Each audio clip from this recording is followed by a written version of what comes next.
എല്ലാവർക്കും നമസ്കാരം.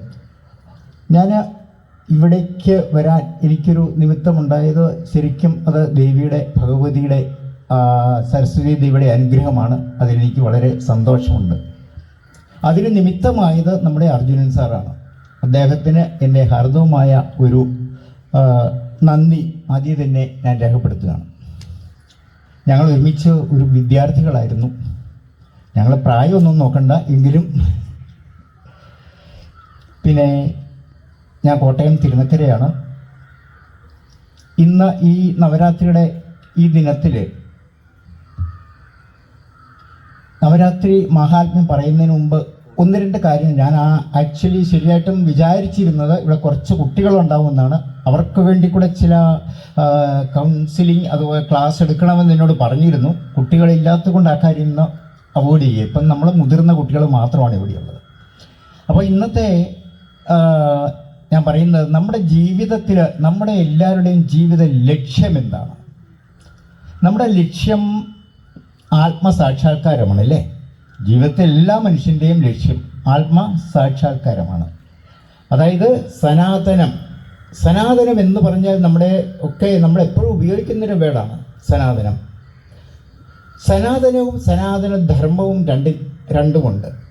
സനാതനം എന്ന് പറഞ്ഞാൽ എന്നുണ്ടായി എന്ന് നമുക്കറിയില്ല, എന്ന് അവസാനിക്കുമെന്നും അറിയില്ല. സ്ഥിരമായിട്ട് ഈ പ്രപഞ്ചം മുഴുവൻ നിയന്ത്രിച്ച് നിർത്തുന്ന ഒരിക്കലും വ്യത്യാസമില്ലാത്ത, ഒരു മാറ്റവും വരാത്ത ഒരു പ്രപഞ്ച സംവിധാനമാണ് ഈ സനാതനം എന്ന് പറയുന്നത്. ആ സനാതനത്തിൽ എത്തിച്ചേരുക നമ്മുടെ ജീവിത ലക്ഷ്യം. അതിനുള്ള മാർഗമാണ് സനാതന ധർമ്മം എന്ന് പറയുന്നത്. അപ്പോൾ ധർമ്മം എന്ന് പറയുന്നത് അതിലോട്ടുള്ള മാർഗം. എങ്ങനെയാണ് നമ്മൾ ആ മാർഗത്തിൽ സനാതനത്തിൽ എത്തിച്ചേരുക? എന്ത് ധർമ്മമാണ് ഇവിടെ ആചരിക്കേണ്ടത് എന്ന് ചെറുതായിട്ട് നമുക്കൊന്ന് പറയാം. അതായത് നമ്മൾ ക്ഷേത്രങ്ങളിൽ പോകുന്നു. ക്ഷേത്രങ്ങളും ഇതിൻ്റെ ഒരു ഭാഗമാണ്. ആചാരങ്ങൾ, അനുഷ്ഠാനങ്ങൾ, ഉത്സവങ്ങൾ, അതുപോലെ നവരാത്രി ആഘോഷങ്ങൾ, പൂരം, വെടിക്കെട്ട്, ഇതെല്ലാം നമുക്ക് നിലനിർത്തണം. ആചാരങ്ങളും അനുഷ്ഠാനങ്ങളും നിലനിന്നാലേ നമുക്ക് സനാതന ധർമ്മം അഥവാ നമ്മുടേതായ സംസ്കാരം, നമ്മുടെ ഭാരത സംസ്കാരം, അത് സനാതന ധർമ്മം തന്നെയാണ്, നിലനിർത്താനാവൂ. നമുക്കറിയാം ഇവിടെ എല്ലാവിധ മതവിഭാഗങ്ങളുമുണ്ട്. ഹിന്ദുക്കളുണ്ട്, ക്രിസ്ത്യാനി, മുസ്ലിം, എല്ലാവർക്കും അവരവരുടേതായ ജീവിത സമ്പ്രദായങ്ങളുണ്ട്. നമുക്കുമുണ്ട്, എല്ലാവർക്കും ഉണ്ട്. ആ അവരവൻ്റെ സമ്പ്രദായത്തിനുള്ളിൽ നിന്നുകൊണ്ട് അവരെല്ലാവരും ജീവിക്കുന്നു. എല്ലാവരുടെയും ലക്ഷ്യം ഒന്ന് തന്നെ, ആത്മസാക്ഷാത്കാരം. അല്ലെങ്കിൽ ചിലർ സ്വർഗത്തിൽ പോകുമെന്ന് പറയും, ചില ജന്മസാഫല്യം എന്ന് പറയും. എന്ന് പറഞ്ഞാൽ അതാണ് ആ ഒരു അതിനുവേണ്ടിയുള്ള യത്നമാണ് നമ്മൾ ചെയ്യുന്നത്. ഇതിന് നമ്മൾ ഫോക്കസ് ചെയ്യേണ്ടത് യഥാർത്ഥത്തിൽ കുട്ടികളെയും യുവാക്കളെയും. അവരാണ് ഈ തലമുറകളായിട്ട് ഇത് കൈമാറി പോകേണ്ടത്. അതുകൊണ്ടാണ് പറയുന്നത്, കുട്ടികളെ ഒരു 10 വയസ്സാകുമ്പോൾ നമ്മൾ ക്ഷേത്രാരാധന പഠിപ്പിക്കണം. വേദങ്ങൾ പഠിപ്പിക്കാൻ നമുക്ക് അത്ര എളുപ്പമൊന്നുമില്ല. അവരെ പുരാണങ്ങൾ പഠിപ്പിക്കുക, ഭഗവത്ഗീത പഠിപ്പിക്കുക, കാര്യങ്ങൾ പഠിപ്പിക്കുക. നമുക്കതിലോട്ട് വരാം. അതിനു മുമ്പ് എന്താണ് ധർമ്മം? നമ്മൾ സനാതന ധർമ്മം എന്ന് പറയുന്നുണ്ട്. ധർമ്മം എന്ന് പറയുന്നത് ഒട്ടും കോംപ്ലിക്കേറ്റഡ് ആയിട്ടുള്ള ഒരു കാര്യമൊന്നുമല്ല. നമ്മുടെ നിത്യജീവിതത്തിൽ നമ്മൾ അനുഷ്ഠിച്ചു പോകുന്ന ആ ജീവിത രീതികൾ, അന്നന്ന് ചെയ്യുന്ന പ്രവൃത്തി കൃത്യതയോടുകൂടി നമ്മൾ ചെയ്യുക, ആത്മാർത്ഥതയോട് ചെയ്യുക. ചെയ്യുന്നതെല്ലാം ഈശ്വര സമർപ്പണമായിട്ട് നമ്മൾ ചെയ്യുക. അതാണ് ധർമ്മം. ഒരു മനുഷ്യനായാൽ അവന് 3 കാര്യങ്ങളുണ്ട്. ഒന്ന് ജന്മം, അല്ലേ? നമ്മൾ ജനിക്കും, അത് ഉറപ്പാണ്. രണ്ടാമത്തേത് മരണം. ജനനവും മരണവും ഇത് രണ്ടും ഉറപ്പുള്ള കാര്യമാണ്. ഇത് രണ്ടും നിശ്ചയവുമാണ്, ആർക്കും മാറ്റാൻ പറ്റില്ല. അതിനിടയിലൊരു സമയമുണ്ട് നമ്മുടെ ജീവിതം. ആ ജീവിതം എങ്ങനെ വിജയകരമാക്കാമെന്നുള്ളതാണ് നമ്മുടെ എല്ലാ യജ്ഞങ്ങളുടെയും ലക്ഷ്യം.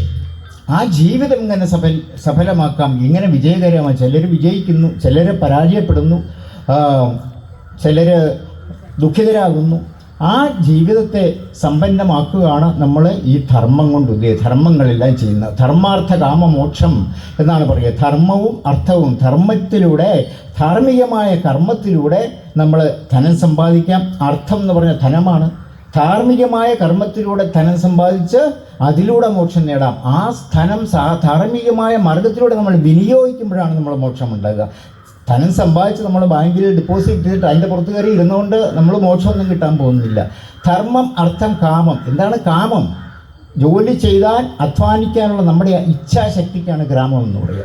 ഇച്ഛാശക്തി ഇല്ലാത്തവന് ജോലി ചെയ്യാൻ പറ്റില്ല, ജോലി ചെയ്യാത്തവന് ധനമുണ്ടാകില്ല. അപ്പം ഇതാണ് ധർമാർത്ഥ കാമമോക്ഷാണാം ഉപദേശ സമന്വിതം പുരാവൃത്തം കഥായുക്തം ഇതിഹാസം പ്രചക്ഷിതേ. ഈ തത്വം പറയുന്ന 2 ഇതിഹാസങ്ങൾ നമുക്കുണ്ട്, മഹാഭാരതവും രാമായണവും. നമ്മുടെ ലോകത്തിലെ 20 പ്രധാനപ്പെട്ട ഇതിഹാസങ്ങൾ 2 മഹാഭാരതവും രാമായണവും. അതുപോലെ തന്നെ നമുക്ക് ധാരാളം പുരാണങ്ങളുണ്ട്. 18 മഹാപുരാണങ്ങളുണ്ട്, 4 വേദങ്ങൾ, 18 മഹാപുരാണങ്ങൾ, 108 ഉപനിഷത്തുകൾ, 18 ഉപപുരാണങ്ങൾ, ഭഗവത്ഗീത, 29 ധർമ്മശാസ്ത്രങ്ങൾ, അതുപോലെ അനേകം നമുക്ക് ബുക്കുകളുണ്ട്. അതെല്ലാം കൂടെ പഠിച്ച് നമുക്ക് പറ്റുമോ? ഇല്ല. അതെല്ലാം കൂടെ പഠിച്ചാൽ നമ്മൾ ജോലി ചെയ്യാൻ പോകാൻ പറ്റത്തില്ല. അവിടെ ഇരുന്ന് പഠിക്കാം. നല്ല റിട്ടയർ ചെയ്ത വല്ല സന്യാസിമാർക്കും അങ്ങനെയുള്ളവർക്കൊക്കെ പഠിക്കാം. അപ്പോൾ നമ്മൾ അത്യാവശ്യം പറയാം, കുട്ടികളെ നമ്മൾ പഠിപ്പിക്കേണ്ടത് അത്യാവശ്യം ഭഗവത്ഗീത പഠിപ്പിക്കുക. ശങ്കരാചാര്യ പറഞ്ഞിട്ടുണ്ട്, ഭഗവത്ഗീത പഠിപ്പിക്കുക. അതുപോലെ തന്നെ ഒരു 10 ഉപനിഷത്ത് പഠിപ്പിക്കുക. ഭാഗവത പുരാണം പഠിപ്പിക്കാം. ഒരു 10 രാമായണവും പഠിപ്പിക്കാം. 10 ഉപനിഷത്ത് പറഞ്ഞാൽ 108 ഉപനിഷത്തുകൾ. ഈ വേദങ്ങൾ നമ്മൾ പഠിക്കേണ്ട, വേദങ്ങളുടെ സംക്ഷിപ്ത രൂപമാണ്, വിശദീകരിച്ച രൂപമാണ് ഉപനിഷത്തുകൾ പറയുന്നത്. ആ ഒരു 10 ഉപനിഷത്ത് നമ്മളെ ശങ്കരാചാര്യന് വ്യാഖ്യാനം എഴുതി തന്നു. ഇത് നിങ്ങൾ ഇങ്ങനെ പഠിച്ചോളി എന്ന് പറഞ്ഞ് ശങ്കരാചാര്യ എഴുതി തന്നിട്ടുണ്ട്. ശ്രീനാരായണ ഗുരുദേവനും ഉപദേശിക്കുന്ന അതാണ്. ഈ 10 ഉപനിഷത്തുകൾ നിങ്ങൾ പഠിക്കുക. അത് ഈശാവാസ ഉപനിഷത്ത്, കേണോപനിഷത്ത്, കഠോപനിഷത്ത്, മുണ്ടകോപനിഷത്ത്, തൈത്തിരീയ ഉപനിഷത്ത്, മാണ്ഡൂക്യ തൈത്തിരീയം, മാണ്ഡൂക്യ ഉപനിഷത്ത്, ഐതേരേയം, ചാന്തോക്യം, ബൃഹദാരണ്യം. ഈ 10 ഉപനിഷത്തുകൾ കുട്ടികളെ പഠിപ്പിച്ചാൽ മതി. അത് വേദങ്ങൾക്ക് പകരമാണ്. ഈ ഉപനിഷത്തുക്കളും ഭാഗവും നമ്മൾ റിട്ടയർ ചെയ്യാൻ നോക്കിയിരിക്കുന്നത് പഠിപ്പിക്കാനും. അതുകൊണ്ടാണ് നമ്മുടെ കുട്ടികളോട് എന്തെങ്കിലും നമ്മുടെ സനാതന ധർമ്മത്തെക്കുറിച്ച് ചോദിച്ചാൽ അവർക്ക് ഉത്തരം പറയാൻ അറിയില്ല. അവർക്ക് ഒന്നും അടിസ്ഥാനപരമായിട്ടുള്ള മറ്റ് മതങ്ങളിലുള്ള കുട്ടികളെ പോലെ അവർക്ക് പറയാനില്ല. അതുകൊണ്ട് ഇത്രയും പഠിപ്പിക്കുന്ന കാര്യം മാതാപിതാക്കൾ ശ്രദ്ധിക്കണം. അതാണ്. പിന്നെ നമ്മുടെ ധർമ്മം, ഒരു വ്യക്തിയെ സംബന്ധിച്ച് 4 ധർമ്മങ്ങളുണ്ട്.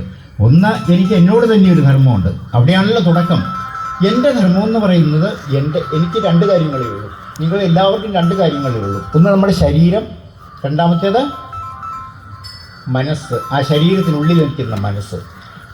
ഈ ശരീരം നമുക്ക് കിട്ടിയത് പ്രകൃതിയിൽ നിന്നാണ്, അല്ലെ ഈ ഭൂമിയിൽ നിന്നാണ്, പ്രപഞ്ചത്തിൽ നിന്നാണ്. പഞ്ചേന്ദ്രിയങ്ങളും പഞ്ചഭൂതങ്ങളും അടങ്ങിയ ഈ ശരീരം നമുക്ക് പ്രകൃതിയിൽ നിന്നെത്തി. നമ്മുടെ മരണശേഷം അതുകൊണ്ടാണ് ഈ ശരീരത്തെ നമ്മൾ മണ്ണിലൊന്നിൽ നമ്മൾ അഗ്നിയിൽ ദഹിപ്പിക്കുന്നു, അല്ലെ മണ്ണിൽ കുഴിച്ചിടുന്നു. ജന്തുക്കൾ ഭക്ഷിച്ച് കാഷ്ടിച്ചു വെണ്ണീറായി ചമഞ്ഞു പോയിടാം. അങ്ങനെ മണ്ണിന് കീഴെ കൃമികളായി തീർന്നിടാം. അതുകൊണ്ട് നന്നല്ല മോഹം. അതുകൊണ്ട് ഈ ശരീരത്തെക്കുറിച്ചുള്ള മോഹം, അതിനു വേണ്ടിയിട്ട് മാത്രം നമ്മൾ ജീവിക്കരുത്. ഇതിനകത്തൊരു മനസ്സുണ്ട്. ആ മനസ്സ് പക്ഷെ വന്നത് ഭഗവാനിൽ നിന്നാണ്, ഈശ്വരിൽ നിന്ന് വന്ന മനസ്സും പ്രകൃതിയിൽ നിന്ന് വന്ന ശരീരവും കൂടിയാണ് ഞാൻ. ആ മനസ്സിനോട് ബന്ധപ്പെട്ട് ആത്മാവാണ്, ജീവാത്മാവ്. അതായത് പരമാത്മാവിന്റെ അംശമായ ജീവാത്മാവ്, അത് പരമാത്മാവിന്റെ അംശമാണ്. ആ അംശം മനസ്സിനോട് ചേർന്നിരിക്കുന്നു. അപ്പം മനസ്സ് ശരീരത്തോട് ചേർന്ന് നിന്ന് നമ്മളെ കൊണ്ട് കർമ്മങ്ങൾ ചെയ്യിക്കുന്നു. അതുകൊണ്ടാണ് എല്ലാ കാര്യങ്ങളും നമ്മുടെ മനസ്സിൽ വരുന്ന കാര്യങ്ങളാണ് നമ്മൾ ചെയ്യുക. അത് ഈ 2 ശരീരത്തിനെ ആരോഗ്യപരമായി സൂക്ഷിക്കാൻ നമ്മൾ നല്ല ആഹാരം കഴിക്കണം, നല്ല എക്സർസൈസ് ചെയ്യണം. വേണ്ട, തൂമ്പായെടുത്ത് വെറുതെ കളിച്ചാൽ മതി, നല്ല എക്സർസൈസ് അല്ലേ. അപ്പോൾ ശരീരത്തിന് നല്ല ആഹാരം എന്ന് പറയുന്നത് എന്താണ്? നമ്മൾ പ്രോട്ടീനും വിറ്റാമിനും ഹോർലിക്സും കഴിക്കണം എന്നല്ല, അവനവൻ്റെ ജോലിക്കനുസരിച്ച് നമ്മളുടെ ശരീരത്തെ എങ്ങനെ നിയന്ത്രിക്കണം, അതിന് യോജിക്കുന്ന ഭക്ഷണമാണ് നല്ല ആഹാരം എന്ന് പറയുന്നത്. ഓരോരുത്തർക്ക് ചേരുന്ന ആഹാരം. അല്ലാതെ ഇപ്പം നമ്മുടെ തിരുമേനി അമ്പലത്തിൽ പൂജ ചെയ്യുന്ന ആളാണ്. തിരുമേനി ഇപ്പോൾ വൈകുന്നേരം ഫുഡ് അടിച്ചു കഴിഞ്ഞാൽ തിരുമേനിക്ക് അധികം എക്സർസൈസ് ഒന്നുമില്ല, അത് അസുഖത്തിന് കാരണമാകും. അപ്പം അവനവൻ്റെ ജോലിക്ക് കർമ്മങ്ങൾക്ക് യോജിച്ച ആഹാരങ്ങളെ നമ്മൾ കഴിക്കാവുള്ളൂ. രണ്ടാമത്തെ എക്സർസൈസ്. പിന്നെ മൂന്നാമത്തേത് നമ്മൾ മനസ്സിനും വേണം ആഹാരം, അല്ലേ? ശരീരത്തിന് മാത്രം പോരോ, മനസ്സിനാണ് നമ്മൾ പ്രാർത്ഥനകൾ ചെയ്യുന്നു, അതുപോലെ യോഗ ചെയ്യുന്നു. യോഗാസനം ചെയ്യുന്നത് ശരീരത്തിനാണ്, യോഗ ചെയ്യുന്നത് മനസ്സിനാണ്. പ്രാണായാമം, നമ്മൾ ബ്രീത്തിങ്, അർജുൻ സാറിന് അറിയാം ഇതെല്ലാം. അദ്ദേഹം പഠിച്ചതാണ്. ബ്രീത്തിങ്, അങ്ങനെയുള്ള പ്രാണായാമമൊക്കെ ചെയ്യുക. അതുപോലെ ശരീരത്തിനുള്ളിലിരിക്കുന്ന ചക്രമുണ്ട്, നമ്മുടെ ശരീരം നിയന്ത്രിച്ചു പോകുന്ന 6 ചക്രങ്ങളിലൂടെയാണ്. ഈ 6 ചക്രം എന്ന് പറയുന്ന 6 ബാറ്ററികളാണെന്ന് സങ്കല്പിച്ചാൽ മതി. പക്ഷേ അത് ഫിസിക്കലായിട്ടുള്ളൊരു ചക്രമല്ല. നമുക്ക് ആ ചക്രങ്ങളെ ഓപ്പറേറ്റ് ചെയ്ത് കാണാൻ പറ്റില്ല, മനസ്സിനോട് ബന്ധപ്പെട്ട് നിൽക്കുന്നതാണ്. അതിലേതെങ്കിലും ഒരു മനസ്സ് ബ്ലോക്കായാൽ, ഒരു ചക്രം ബ്ലോക്കായാൽ നമ്മുടെ ശരീരത്തിനാകെ പ്രശ്നമാകും. ആ 6 ചക്രങ്ങളും ക്ലീനായിട്ട് സൂക്ഷിക്കണം. അതെന്താണ്? മൂലാധാരം, സ്വാധിഷ്ഠാനം, പിന്നെ മണിപൂരകം, അനാഹതം, വിശുദ്ധി, ആജ്ഞ.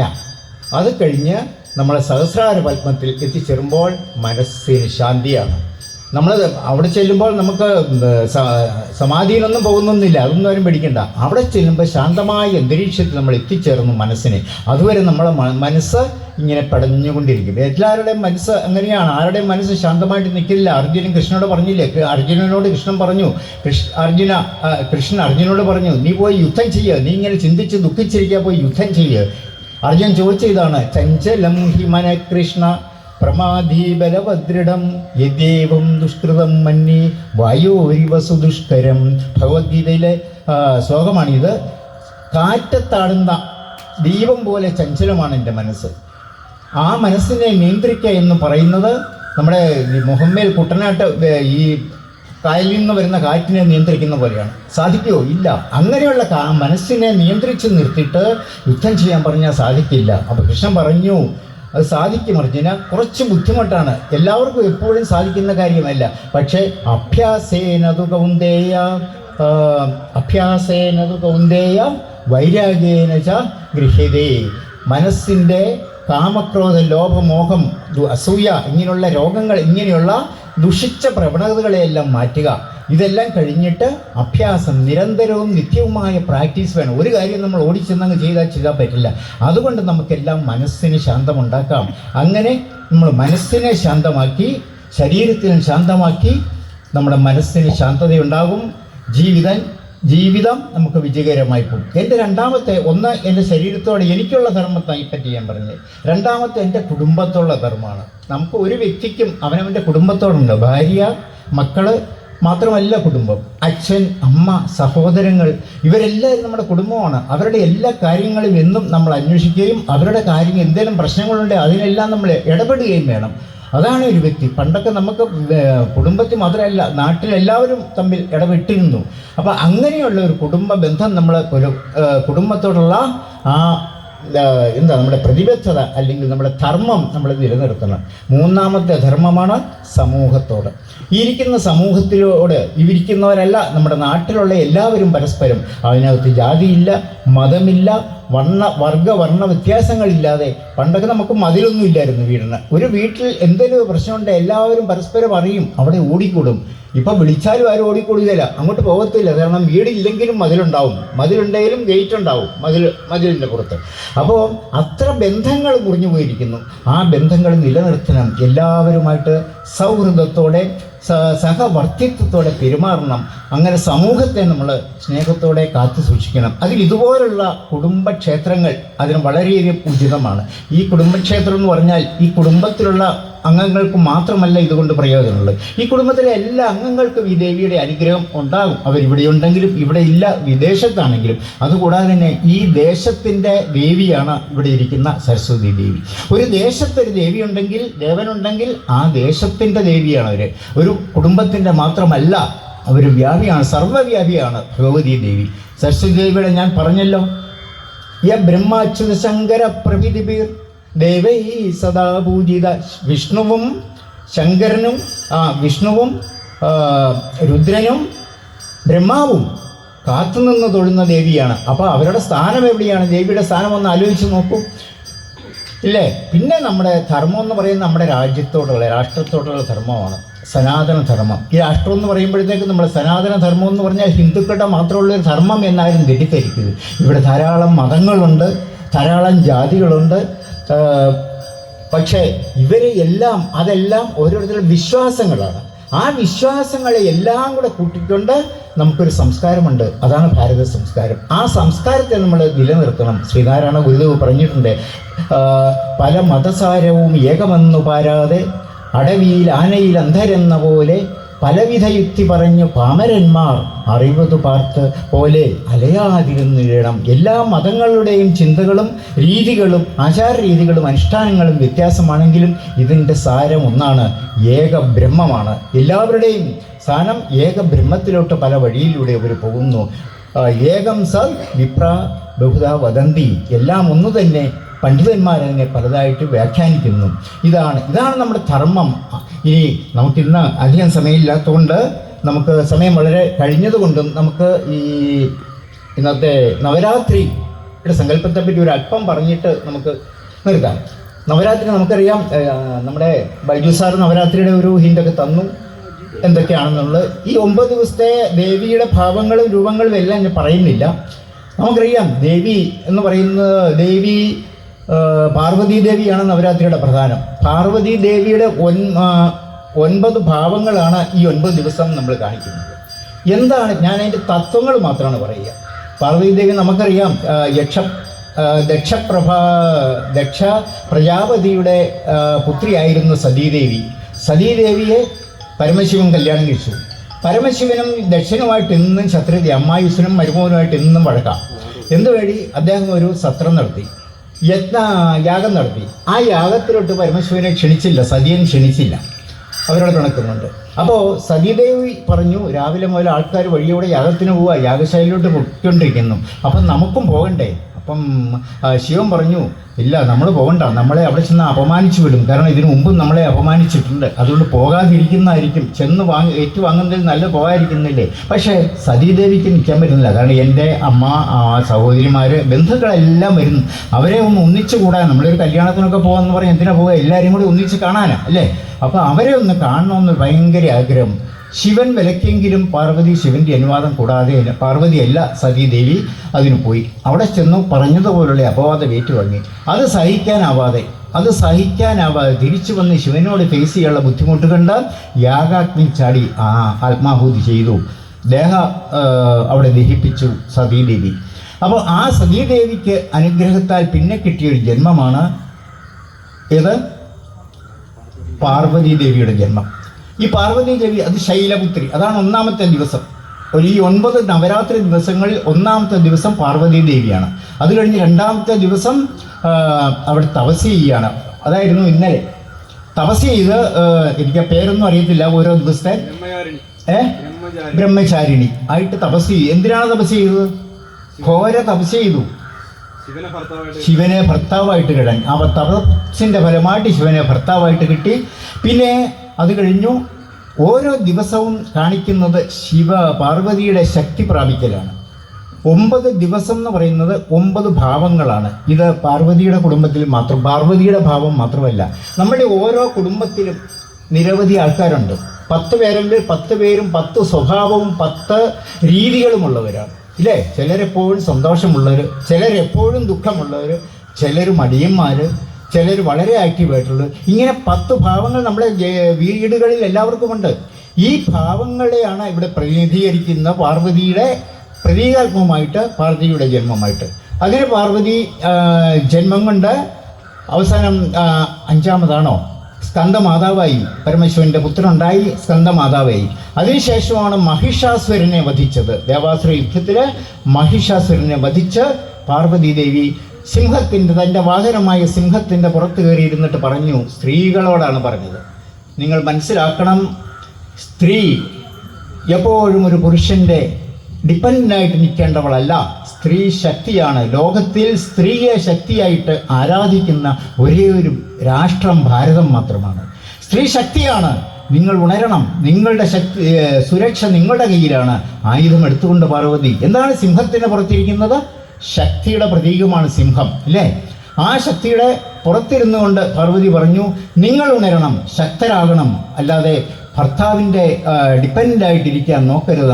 നമ്മുടെ മനുസ്മൃതി പറയും ഇല്ലേ, പിതൃരക്ഷേതി കൗമാരെ ഭർത്തൃരക്ഷേതി യൗവനെ പിതാരക്ഷേതി വാർദ്ധക്യേ ന സ്ത്രീ സ്വാതന്ത്ര്യം അർഹതി എന്ന് പറഞ്ഞാൽ, ചെറുപ്പത്തിൽ അച്ഛൻ സംരക്ഷിക്കും, കല്യാണം കഴിഞ്ഞ പിന്നെ ഭർത്താവ് സംരക്ഷിക്കും, പിന്നെ പ്രായമായി കഴിയുമ്പോഴത്തേക്ക് പുത്രൻ അല്ലെ പുത്രി നമ്മളെ സംരക്ഷിക്കും. പക്ഷെ ഇന്ന് ആ കാലമൊക്കെ മാറി.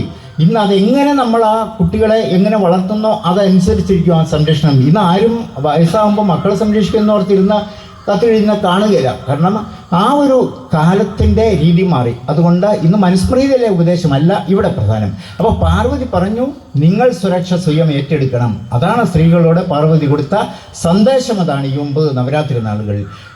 സിംഹത്തിൻ്റെ പുറത്ത് പാർവതി നടക്കുമ്പോൾ കാളയുടെ പുറത്താണ് ശിവൻ നടക്കുന്നത്. എന്താണ് ഈ കാളയപ്പുറത്ത് നടക്കുന്നത് പറഞ്ഞാൽ, ശിവൻ എന്ന് പറഞ്ഞാൽ ബോധമാണ്. ശിവൻ എന്ന് പറഞ്ഞാൽ ഒരു വ്യക്തിയല്ല, ബോധമാണ്. മംഗളം. ബോധമുണ്ടാകണമെങ്കിൽ എന്ത് വേണം?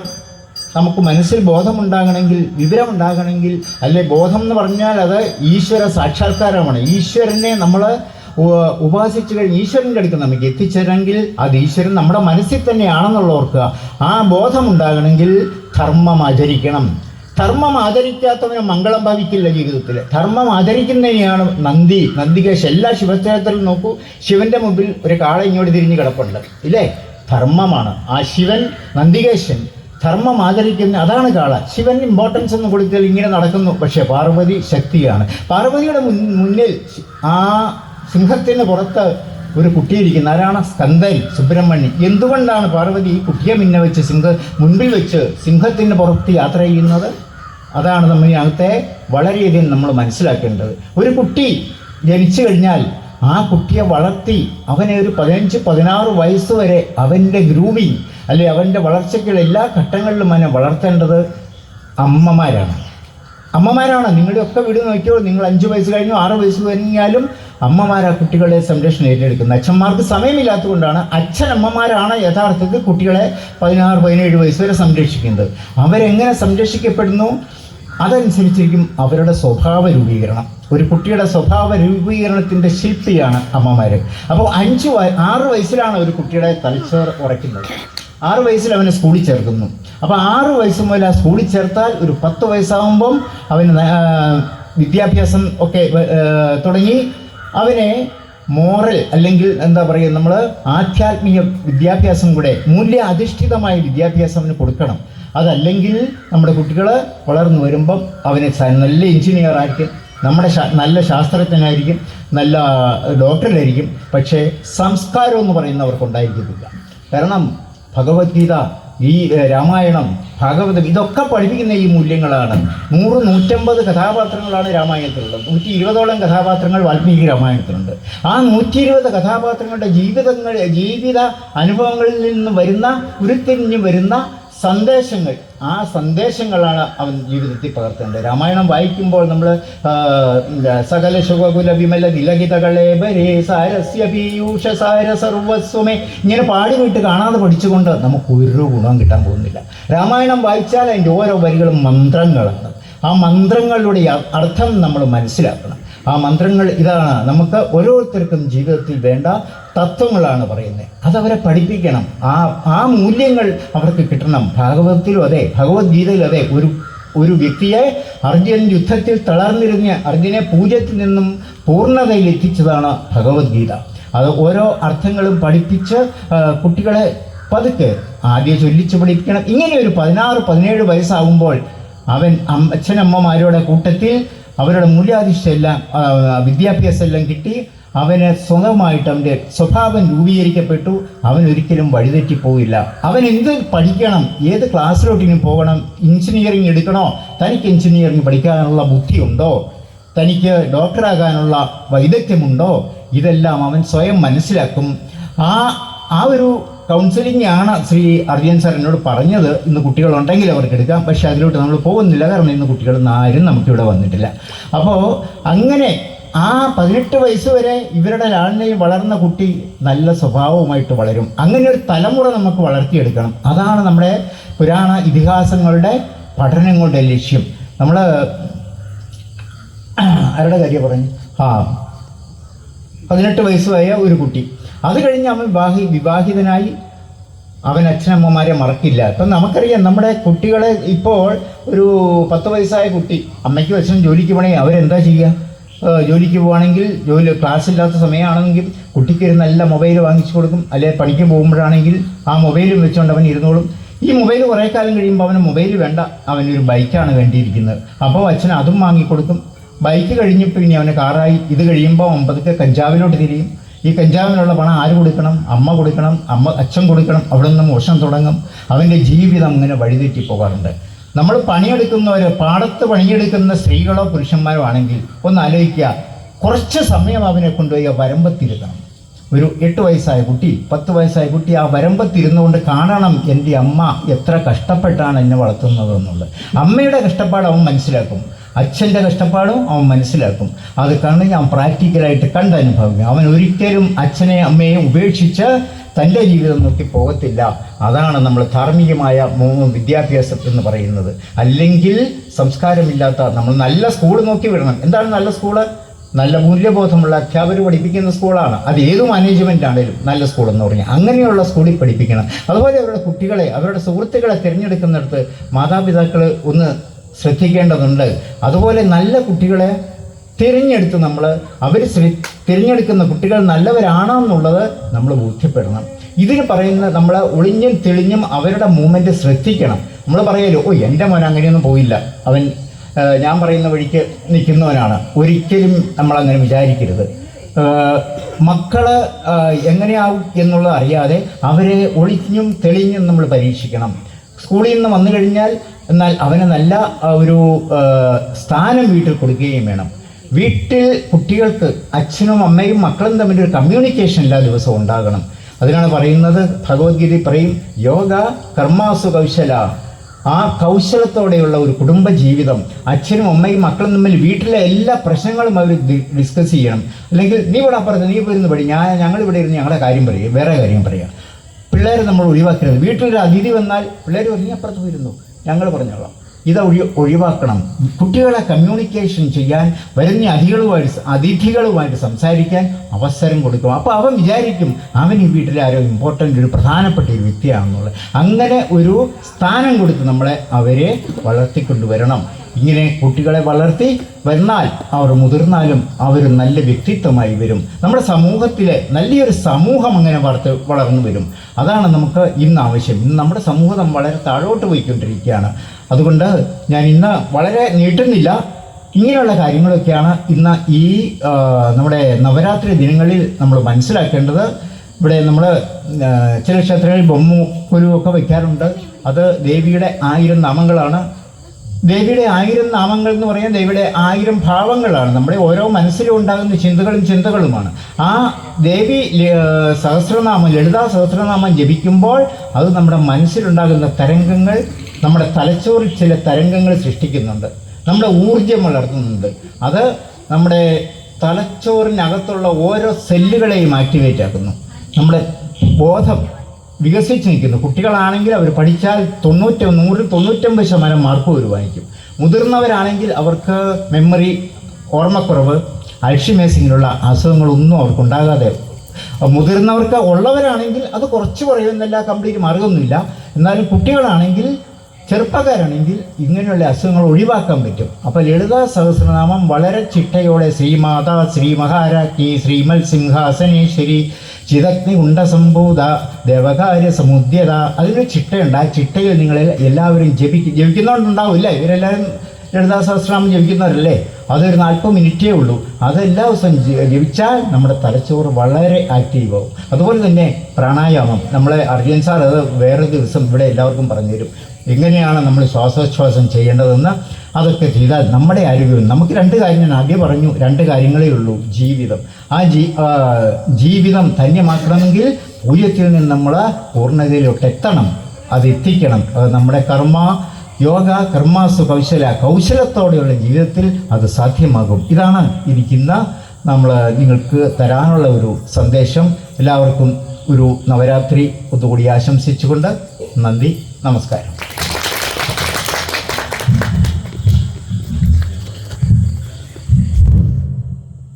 പ്രിയപ്പെട്ടവരെ, നമുക്ക് വളരെയേറെ ഗുണപ്രദമായ നല്ല ഒരു പ്രഭാഷണം കാഴ്ചവെക്കാൻ നമ്മുടെ കൃഷ്ണപിള്ള മിസ്സാനെ സഹായിച്ചു. അതിനുശേഷം നമ്മുടെ ആശംസകൾ അർപ്പിക്കുന്നതിനായി നമ്മുടെ ക്ഷേത്ര പൂജാരി